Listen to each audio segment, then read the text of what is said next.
Didier Tengetelito est descendu hier le long de la rivière pour évaluer l'ampleur des dégâts après la pluie. Regardez. Kinshasa, la capitale, a offert un spectacle désolant après la forte verse le week-end. Des rues inondées, la route nationale numéro 1 coupée au niveau de Kassangoulou. La rivière Ndjili a cédé, coupant ainsi la partie est et l'ouest de la ville capitale. Et même si cela ne suffisait pas, ces intempéries ont provoqué d'importants dégâts humains et matériels. Dans son itinérance, le ministre en charge de la politique des villes, Didier Tengetelito, a mesuré l'ampleur des dégâts occasionnés par cette pluie. Il a bravé les inondations sur le boulevard Lumumba au niveau de l'église Shekina où la chaussée n'était plus visible du fait de la furie des eaux. Le regard vide, les populations ne savent pas à quel saint se vouer. Et dire que la saison pluvieuse finissant n'a pas encore dit son dernier mot. Le gouvernement de la République vient d'installer les sinistrés dans plusieurs sites, notamment le stade Tata Raphaël et l'Institut Lumumba. Cette nouvelle, la cérémonie d'ouverture de l'Assemblée générale du Conseil supérieur de la magistrature, session ordinaire de 2025, la première depuis 17 ans, a vécu dans la salle d'audience de la Cour de cassation sur l'avenue Lukusa, dans la mine de la Gombe, placée sous le thème la renaissance d'une magistrature au service du peuple. Cette cérémonie a été personnellement présidée par le chef de l'État, magistrat suprême, Félix-Antoine Tshisekedi Tshilombo, qui a émis le vœu d'avoir une justice indépendante, impartiale, digne et un véritable rempart pour les Congolais. Plusieurs sujets seront débattus durant les travaux, notamment la formation, le recrutement et le social des magistrats. Plus de détails, c'est dans nos prochaines éditions. Poursuivons ce journal, toujours en rapport avec les inondations dans la capitale Kinshasa. La vice-ministre de l'Intérieur, Egela Kamba, est descendue à la rivière Ndjili le long du boulevard Lumumba pour un état des lieux. Regardez. Le gouvernement RD congolais ne ménage aucun effort pour accompagner le sinistré de dernière pluie torrentielle à Kinshasa, au long de la rivière Ndjili sur le boulevard Lumumba. La vice-ministre de l'Intérieur, Egela Kamba, embarque en urgence pour un état de lieu. Sur terrain, le constat de la numéro 2 de la territoriale est amer. Les eaux ont progressivement monté, dévastant de quartiers périphériques. Plusieurs voitures sont englouties par les eaux de la rivière Ndjili, ce qui a poussé les habitants à arpenter le rue Empire à la nage. L'eau dans ma maison où je loue, juste ici, j'ai tout perdu. Même les enfants sont où? Maintenant, je là-bas. Juste c'est arrivé à tout moment. Depuis hier à 19h, l'eau cédé, le vendu a cédé. Et quand l'eau a cédé, on pouvait céder la blague. Et puis l'eau commençait maintenant à grossir. L'eau commençait à grossir. Il n'y a même pas moyen de récupérer. Donc toutes mes valises, tous mes meubles, tout ce que moi j'ai acheté avec monsieur partenaire, tout est dans l'eau. La vice-ministre de l'Intérieur a tenu à transmettre la compassion du chef de l'État Félix-Antoine Tshisekedi Tshilombo aux victimes. C'est arrivé pendant la journée. Si les gens ont pris des précautions rapidement, voilà. C'est vrai qu'ils ont perdu beaucoup de biens. Nous évaluons tout à l'heure. Et puis, le gouvernement va prendre ses responsabilités et venir à l'aide très rapidement. Et Egela Kamba a promis des solutions idoines d'ici quelques heures. L'honorable Marie-Kate Moutinga n'est pas indifférente. Elle est allée, elle aussi, au chevet des sinistrés dans cette partie de la capitale. Regardez.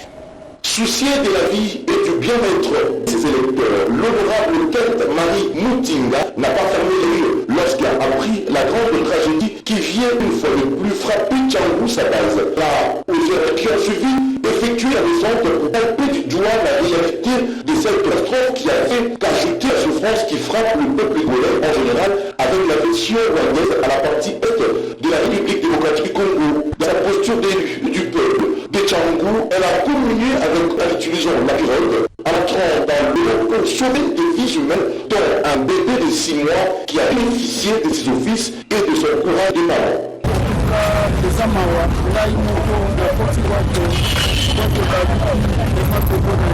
La situation est déplorable. Je viens d'être témoin oculaire. En tant que député national élu du coin, je suis venu à la rescousse de sinistrés afin d'apporter des solutions idoines. Ces amis, en tout cas, solutions aux hommes. Chaud présent, direction Lualaba, plus précisément dans la commune de Fungurume, où un groupe de présumés bandits a été arrêté, présenté devant la presse. Voix s'élève de plus en plus pour exiger un procès public. Images et commentaires.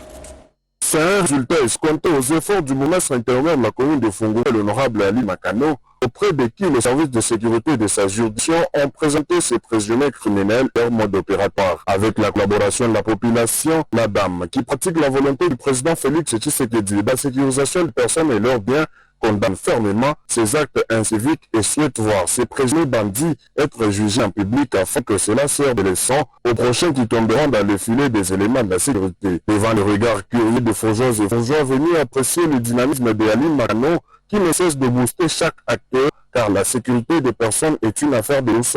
Finalement, ce mercredi, la vérité est portée au grand public. Les biens de valeur volés dans le véhicule, endeuillant les familles. Ces personnes sans cœur attendent leur sort dans les 4 murs alors que les enquêtes continuent. Pour démanteler ces réseaux de malfaiteurs, la vigilance doit être démise. Tout de même, précisons que l'arrestation et présentation à l'autorité devant la presse de ces groupes de 16 personnes présumées bandits opérant en Fungurume intervient quelques jours après les consultations et sensibilisations sur le maintien de la sécurité à Fungurume menées par l'honorable Ali Makano qui marche dans les empreintes de la gouverneure de province Déjà aux heures matinales de ce mercredi, le bourgmestre a présidé un conseil de sécurité au cours de plusieurs options s'inscrivant dans le cadre de la maintien de la sécurité dans son entité ont été optées.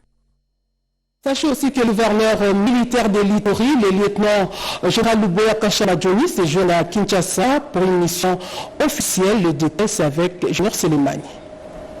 L'administration militaire de l'Ituri est déterminée à relever le défi sécuritaire et de développement auquel fait face cette province. C'est une des missions principales du gouverneur de province à Kinshasa où il s'est envolé ce vendredi, a dit le porte-parole du gouverneur militaire, le lieutenant Julungongo. Le gouverneur militaire de la province de l'Ituri et commandant des opérations, le lieutenant général Luboya Kashamadjoni, il est parti à Kinshasa pour une mission de service afin d'avoir une nouvelle orientation qui vont nous permettre à mener les opérations. De l'occasion, le communicateur du numéro 1 de la province de l'Ituri appelle la population de l'Ituri de continuer à faire confiance aux forces armées pour éradiquer le groupe armé qui équime cette province. Continuer à faire confiance aux forces armées, continuer à se parler, à cultiver sur la paix, c'est sur la tolérance, c'est sur le vivre ensemble,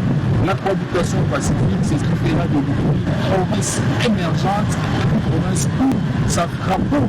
Signalons que lors de ce séjour dans la capitale de la RDC, le gouvernement de province prévoit prendre contact avec différentes autorités nationales pour des solutions urgentes afin de consolider les acquis de la paix et l'élan du développement enregistré à cette période de l'état de siège décrété par le président de la République, commandant suprême de FARDC et de la PNC, Félix Antoine Tshisekedi Tshilombo. Et dans la ville de Bunia, après asphaltage des grandes artères, place à éclairage public, plusieurs quartiers sont donc bénéficiaires de ces projets qui tiennent à lutter contre le banditisme urbain. Encore une fois, Junior Selemani. Toutes les artères principales de la ville de Bunia seront asphaltées et éclairées. C'est le défi que s'est fixé l'administration militaire de l'Ituri à sa tête, le lieutenant général Luboya Kashamadjoni. Dorénavant, le boulevard Roro, Ngabo, route Sayou, ISP Bunia, Kanyasi, Bandai, avenue de l'école viennent d'être illuminés de bout en bout. Une énième action de développement qui enjolive la ville et contribue efficacement à la sécurité des conducteurs des engins roulants s'en réjouissent. Nous avons quitté de l'obscurité à la lumière. Voilà, les traces des chefs de l'État visibles dans tout l'Ituri.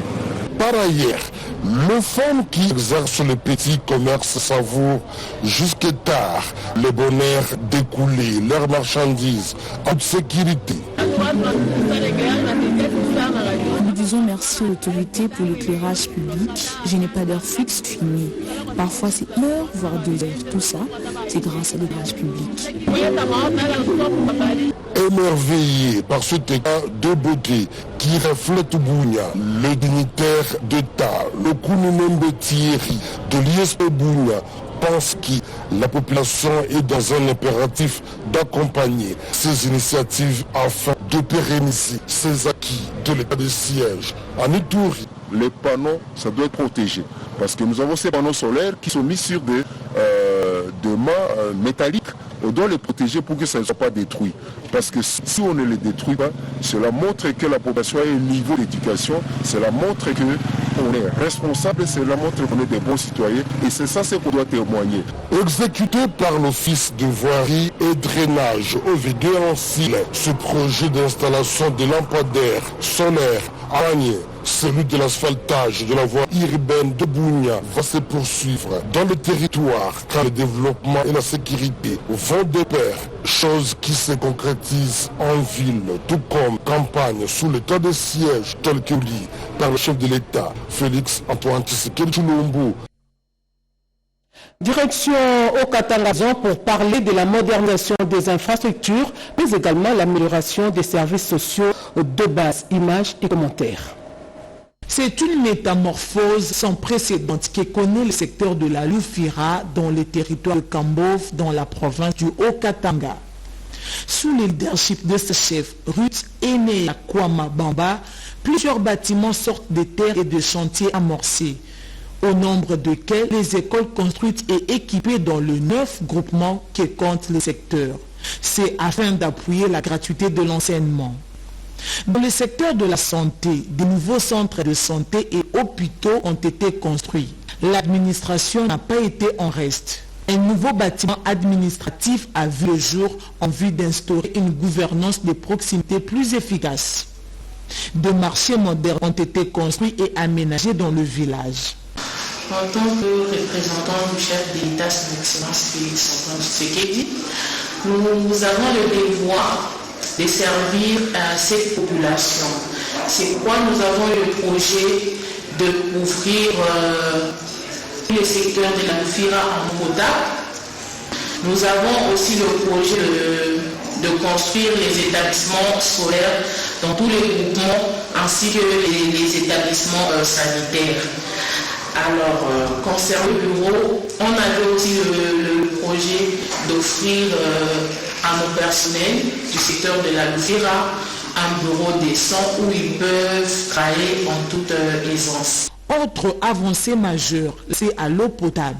Pour ce, plusieurs bornes fontaines ont été installées à travers le secteur. Avec cette transformation, ces coins de la République démocratique du Congo est en voie de devenir une référence en matière de gouvernance locale. On reste dans le Haut-Katanga cette fois pour parler de cette assistance médicale en faveur des personnes des 3 âges, un geste de générosité du personnel soignant de l'hôpital Sendwe. Regardez. L'hôpital Jason Sendwe était le point de départ pour cette action de grande envergure envers les malades et les pauvres. Le vendredi 4 avril 2025, le président du conseil d'administration, l'abbé Norbert Minga, a trouvé des mots justes pour motiver le personnel soignant. Aller à la rencontre des patients, c'est le sens de cette action bénévole, a indiqué le docteur Foren Nabala, directeur général de l'hôpital public de référence tertiaire Jason Sendwe. Ce que nous faisons, c'est une action bénévole. Nous déplaçons tout l'hôpital. Donc il y a les ménages, il y a les infirmiers, il y a les médecins, il y a les laboratoires. Et même plus tard, on aura même les gens de l'imagerie et autres qui peut aller travailler quelque part. Nous allons continuer comme ça, si pas chaque mois, chaque trimestre, à faire des actions ponctuelles comme ça pour aider notre communauté. Mais suivi une descente à l'hospice de VR de la Kamalombo après un temps marqué notamment par la prière faite par le PCR. Ici, tous les médecins de Jason Sendwe ont consulté les personnes de 3e âge. C'est le cas des membres de l'équipe dirigeante qui ont tenu à redonner le sourire aux vulnérables. Des cas d'ophtalmologie, médecine interne et tant d'autres sont suivis de près en vue d'une bonne prise en charge, a indiqué Dr Sandra Mpungu, la directrice médicale. Signalons que pour cette action sociale, l'hôpital Jason Sendui a mobilisé tout l'arsenal technique de l'ambulance médicale en passant matériel jusqu'au personnel qualifié a été mis à contribution pour offrir des soins de qualité à cette catégorie de vulnérables. Rendons-nous dans la province éducationnelle du Kwilu pour parler de l'évaluation des activités scolaires du premier trimestre. Des précisions avec David Moubenga. Faire une évaluation des activités du premier semestre de l'année scolaire 2024-2025 dans les 19 sous-divisions de sa juridiction par rapport au contrat de performance signé en janvier 2025, c'est l'objet des assises que le prophète Jean-Pierre Yoy Bokete a organisé pendant 2 jours à Kikwit dans le cadre de la promotion de la gestion axée sur le résultat pour l'amélioration de la qualité de l'enseignement. Satisfait du travail abattu, le prophète Jean-Pierre Yoy Bokete a palpé du doigt la promotion de la scolarisation des élèves filles par rapport aux garçons dans les filières techniques et sciences. Le respect du calendrier scolaire réaménagé est effectif, ainsi que la gratuité de l'enseignement dans les écoles primaires publiques. Mais un défi majeur reste encore à relever au niveau des humanités techniques et des sciences où la plupart des enseignants sont sous-qualifiés. Les jeunes gradués et licenciés des ISP bout de l'enseignement au profit d'autres métiers. Dans la capitale où Joël Makela nous fait vivre en image le reportage relatif à la rencontre du doyen de la faculté de médecine avec les anciens étudiants. Regardez. Au-delà de rejoindre à l'université de Kinshasa, les anciens étudiants du département des sciences de l'information et de la communication de la faculté de l'UNIKIN ont immortalisé cette centre avec la réhabilitation des installations hygiéniques. À cet apport s'ajoutent les cuves, rames de papier, de carton de craie et bien d'autres fournitures. Ces dons ont été remis aux responsables de la faculté de lettres. Après des années, ces anciens étudiants, aujourd'hui des hautes personnalités et cadres de sociétés, se rencontrent avec Eugène Bitende Ntotila, l'un de leurs assistants de l'époque, aujourd'hui doyen de la faculté. Ces anciens de la commune inspirée ont eu des justes pour expliquer les motivations de leur initiative. À l'occasion de notre Assemblée générale ordinaire, nous sommes dit, non, pour cette fois-ci, nous devons rentrer sur la colline inspirée. Nous inspirer davantage pour les défis communs qui se présentent à nous dans le futur. Pour aujourd'hui, nous sommes contents de notre département de communication. Nous n'avons pas fait un mauvais travail, au contraire. Nous avons fait un très bon travail et les résultats sont là. Sur place, ils ont organisé une assemblée générale. S'en est suivi d'un échange de vœux entre les anciens. Ce moment de partage vise le renforcement des liens entre les étudiants des différentes promotions. Vous avez sûrement couru avec nous qu'il s'agissait des anciens étudiants de la faculté des lettres et non de médecine. Enseignement supérieur encore, un nouveau docteur à la faculté des sciences sociales, politiques et administratives de l'université de Kinshasa, Thomas Kanumbi Barta, c'est son nom. Il a soutenu sa thèse le week-end dernier, nous dit Nadine Yankou. Est-ce la politique de la planification familiale conduit-elle à développement économique pour une famille? Tel est le thème et l'objet de recherches effectuées par le chef des travaux Thomas Kanumbi Bertin du département de l'anthropologie de la faculté des sciences sociales, politiques et administratives de l'université de Kinshasa. Les résultats sont sans appel. La conception de la natalité dans certaines communes de Kinshasa est différente de la conception occidentale. Plusieurs facteurs les démontrent, les ménages ayant recouru aux différentes méthodes de la planification familiale demeurent encore dans la pauvreté et ne manifestent pas le bien-être de la santé maternelle. Pour nous, en RDC, avoir beaucoup d'enfants, c'est une richesse. Comme on était en Gaba, alors il faut tenir compte de cela sans se lancer dans le mimétisme occidental. C'est ainsi que Nous résumons notre thèse dans la planification familiale relative de contingence. Donc chaque couple doit planifier selon sa culture, en tenant compte des différentes contraintes, et que le gouvernement, le pays, doit associer d'autres politiques de développement à la planification en intégrant des valeurs culturelles locales. Ainsi, les foyers peuvent vivre le bien-être. Travail et dissertation doctorale pour l'obtention des docteurs en anthropologie. Front patriotique, la population de Mongafula a été sensibilisée sur la campagne congolaise et Téléma. Regardez. Si après l'itinérance dans le Congo central, le Grand Bandundu, la première ministre Judith Minoin, qui est Levimda Sangupamba, président de l'Assemblée provinciale de Kinshasa et premier vice-président des assemblées provinciales de la RDC, a tenu un meeting populaire sur la campagne congolaise Téléma. Pour relayer le message du chef militaire, Félix Antoine Tshisekedi, exécuté par la chef du gouvernement. C'était au terrain municipal Lipanda de Banteke qu'une foule immense a été mobilisée pour accueillir le patriote et digne fils du terroir.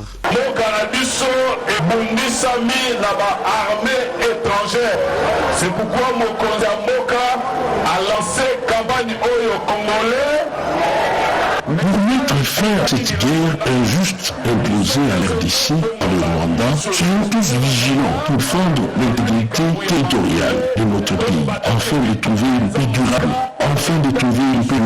car cela concerne notre patrie. Ce rassemblement a permis à la population de Kimbanteke de soutenir le veille patriotique et de dénoncer l'agression rwandaise sans tabou et briser la peur en se rangeant derrière le président de la République, Félix Antoine Tshisekedi, et nos voyants militaires et FARDC. Religion, la date du 6 avril, symbole de la lutte pour la libération de l'homme noir menée par Simon Kimbangu. Freddy Kita, acteur politique, salue ces combats et remercie le président de la République, Félix Antoine Tshisekedi et Tshilombo pour ses devoirs de mémoire. On l'écoute au micro de Cédric Kenina. Le président de la République, Félix Antoine Tshilombo, c'est à travers lui que nous, aujourd'hui, Kimbangu c'est par héritage, Kimbangu c'est naturel, humaniste religieux, nous célébrons cette journée historique du 6 avril qui marque le combat de Simon Kimbangu, parce que n'oublions pas que Simon Kimbangu a une lutte pas seulement le peuple congolais, mais pour toute l'Afrique noire. Et c'est grâce à lui que nous avons aussi connu l'indépendance à travers toute l'Afrique. Donc c'est une journée historique pour nous, une journée où nous commémorons le combat politique, religieux, social, économique aussi de Simon Kimbangu, et c'est une journée aussi africaine. Nous devons au jour d'aujourd'hui comprendre que l'homme noir doit être solidaire, doit faire pour que l'Afrique se développe. C'est pourquoi j'interpelle ceux-là qui sont en train de massacrer nos relations, qui sont de beaucoup de pays, bêtement, de prendre conscience. Parce que les Congolais méritent mieux.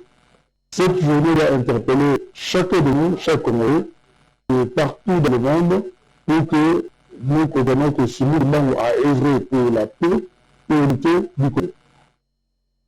Parlons politique avec cette descente de l'honorable Ifon Kinkemulumba à Manimba, où il a échangé avec sa base politique. C'est le début du travail consacré à la campagne pour l'éveil patriotique qu'a lancé le professeur Trifon Kikemumba à son arrivée samedi 5 avril 2025 à Massimanimba, province du Kwilu. Première étape de sa circonscription électorale pour remercier ceux qui l'ont élu avec détermination à la députation provinciale et nationale. Le professeur Trifon Kikemumba n'a pas manqué d'aborder la question de la guerre dans l'est du pays. Il a exhorté tous les collègues à faire bloc contre cette agression rwandaise. Ce qui se passe à l'est du pays a des implications sur toute la vie des nations. a-t-il souligné. L'élu de Massimanimba a prié des jeunes qui ont la force et la vocation de s'enrôler dans l'armée. Il a ensuite remercié les groupes qu'il a accompagnés tout au long de sa campagne électorale. C'est un signal de fidélité. Trifon Kikemulumba a promis d'organiser un séminaire. Et ceux que lui souhaite faire un bloc et effectuer une descente Massimanimba pour que chaque élu présente son programme en faveur de la population. Il a par ailleurs déploré le complot orchestré contre Massimanimba qui a perdu 2 sièges. En 2006, ce territoire avait 7 députés nationaux. À présent, à la lecture des journaux parus ce matin dans la capitale, dans une sélection et commentaires de Jean-Pierre Ndolo Demazou.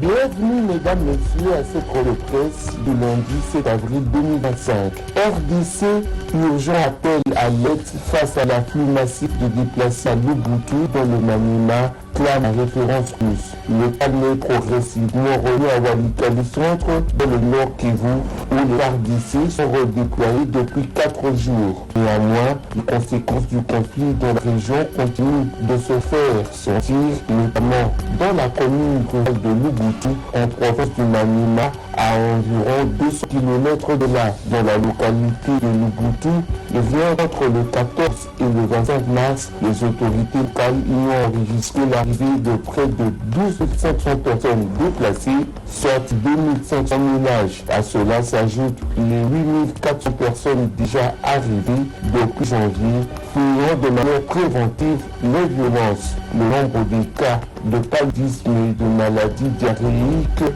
est en hausse. La Croix-Rouge alerte sur la crise humanitaire dans l'est de la RDC, rapporte au potentiel procédé. La situation humanitaire continue de se détériorer dans les provinces du Nord Kivu et du Sud Kivu, suscitant de vives inquiétudes parmi les organismes humanitaires, notamment la Croix-Rouge, le Comité international et la Fédération internationale Société de la Croix-Rouge et du Croissant Rouge. Dans un communiqué, ces organisations ont exprimé leur préoccupation face à la crise qui frappe cette région.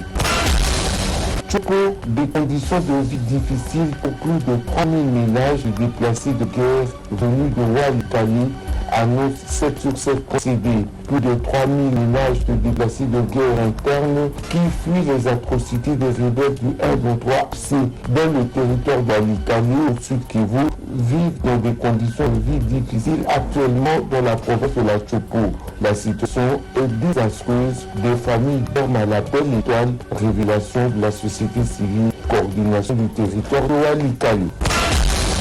La faute face retour. Enfin, le club obtient sa première victoire après un match en stade Dépêche.cd. L'ASV Club de Kinshasa a attendu 3 mois et 8 matchs pour s'octroyer la première victoire depuis le début de la phase retour championnat national. Les Moscovites ont envoyé aux études l'AC Ouya dimanche 6 avril au stade des Martyrs par 5-0. Cette victoire permet au Banambongo de se procurer mathématiquement leur billet pour l'étape de play-off avec un 9 points et occupe la 4e place.